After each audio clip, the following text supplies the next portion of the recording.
Ladies and gentlemen, my name's Paul, and in the THREADRIPPER video, we're going to be tackling and analysing tech news which, as usual, has popped up over the past 24 or so hours.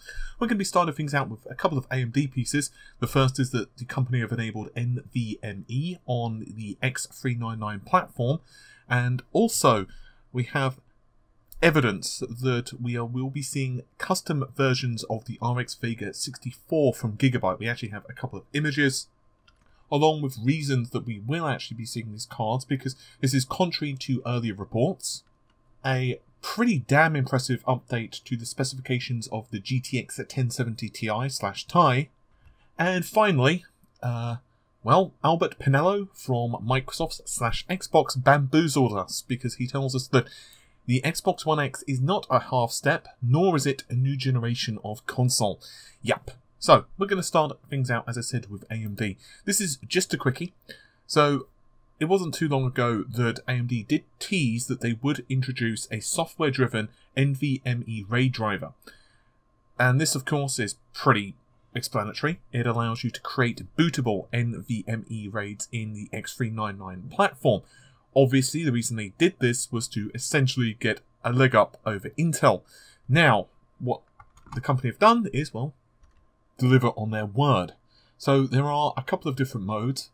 You can opt for the RAID 0, which is striping, RAID 1, which is mirroring, and finally RAID 10, which is striping with mirroring. Perhaps most impressively, AMD are quoting a 90%-ish write scaling with 6 NVMe drives. So this means you've got over 21 gigabytes per second read and about 11.5 gigabytes per second write. I don't think many people are going to need that level of performance, but hey, it's bloody well cool that it's available. Next piece of news, this one is from videocards.com. We actually have evidence that Gigabyte will be releasing custom versions of the Radeon RX Vega 64 cards. Now, what we have here is a dual fan design. It looks like, according to videocards.com, it's using the WindForce 2X cooler. It features 3 HDMI ports, 3 display ports, and count them. Not 1, not 2, not 3, but 0 DVI ports. That's right, if you want a DVI port, well, too bad.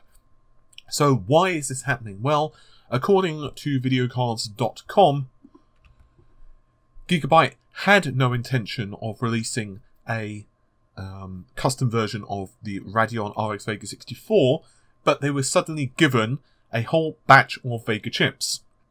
One does wonder if AMD did this deliberately to try and quash bad news. Well, that's down to your interpretation. Obviously, we can only guess, but either way, it's cool that they're actually releasing these cards. Now, what about the GTX 1070 Ti/Ti?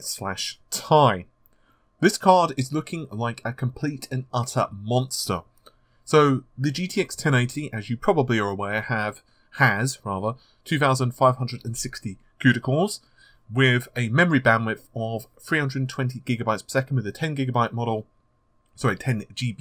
model, and the 11 puts out around 352. This is assuming, of course, no factory overclocking. The 1070 has 256 gigabytes per second of memory bandwidth thanks to its slower 8 Gbps memory and 1920 CUDA cores.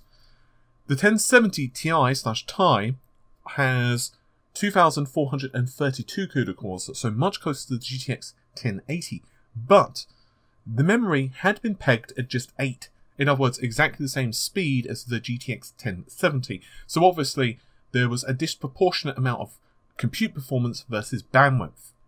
Well, according to the folks over at overclock3d.net,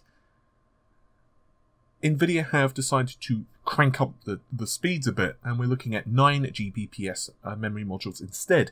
This puts the memory at a much healthier 288 gigabytes per second. To put this in some level of context, this probably means that the card isn't going to be that much slower than the GTX 1080 standard 10 Gbps model. Or, to put it in another way, if you were to overclock this, you're probably going to get a GTX 1080 performance level card without too much problems at all, especially with factory overclocked GPUs likely being available not too distant future. That's absolutely fantastic. That's the kind of performance that, honestly, for the price point of around the $400 mark, it's going to be very hard to argue with. And I'm really looking forward to seeing what it's like when we actually finally get hold of one. And quite frankly, if you are looking for a GPU, you don't want to quite spend the amount of a GTX 1080, but you do feel that maybe you're someone who wants to play at 1440p, but you kind of want just a little bit of additional headroom, then a 1070 Ti or a Radeon Vega 56 is probably the way to go, at least in my opinion. Last piece of news, and this one is just a bit odd, to be honest. This is an interview with What's Good Games, and this is a very simple question. What is the Xbox One X? As in, how do Microsoft define it? Well, it's its own thing, apparently, according to Albert Penello. That's what's really cool about it. If you step outside the console, people are faced with choices in literally everyday life. Why is there a 4, a 6 of an 8-cylinder if you're a car guy? Why are there 2 washing machines? Why are there phones that come in different sizes? Most people figure out their value and how much they want to spend. It's only consoles that have lived in this very fixed, singular consumer electronics mode. And that's why I don't think it has to be confusing for people in the industry is making it out to be. I think people will figure it out that they care about tech, where they are with the price, and most important then with the gaming. Then they're going to make the decision. Our job was to then make it simple after that, for games, for Xbox Live, and for upgrading. And that's pretty much there is to say. In other words, in his mind, it's not necessarily that the GTX, the GTX, wow, my brain is really on graphics cards, isn't it? That the Xbox One X is completely and utterly a completely different product. Instead, he's saying that it's essentially just an Xbox, but it's a faster Xbox. Of course, it's a bit weird because you have this console which is essentially not going to be capable of playing any games that the original Xbox isn't. So if you own an Xbox One and then you upgrade to an Xbox One X, but your friend John doesn't, well, John is still going to be able to play all the same games as you, of course. It's just, well, you're going to play with higher resolution, better frame rate, whatever. It's just a bit weird in terms of how all of this is coming to be. And honestly, how popular the Xbox One X is, I don't know. If it'd been before the pre-orders, I'd have said it wouldn't be that popular, but it looks like people are buying them or want to buy them. Honestly, the problem is I think this is quite close to a PC. The price point is quite high, but you do get an awful lot of performance for the money, and that's really where it comes down to. I mean, for example, the GTX 1070 Ti that we were just talking about, $430 to $400 is the reported price point. That's way more when you factor in the rest of the components than what an Xbox One X is. Yes, of course, the Ti is going to offer more greater performance, but still, you know, the Xbox One X is roughly on par with a GTX 1070. That's a very good thing. I don't honestly know how this is going to affect the industry, how this different level of performance. My personal opinion, though, is that it'll probably be fine. In fact, the fact that the PC is doing so well at the moment, ironically, is helping the PlayStation 4 Pro and the Xbox One X, simply because it's such a larger ecosystem.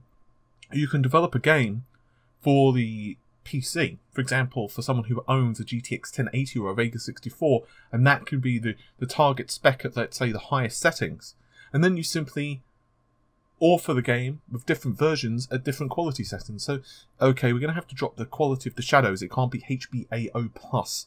And yes, we can't have, 16 times AF with, this resolution of textures, and we can't have this level of draw distance and blah for the Xbox One X. It has to just be cranked down one notch. Okay, for the base Xbox One, internal rendered resolution goes from X down to Y. And you kind of get where I'm going with this. So I kind of get where he's going. I kind of understand. But I do feel that they do need to work on their messages just a bit. And honestly, it's much the same for the PlayStation side of things as well.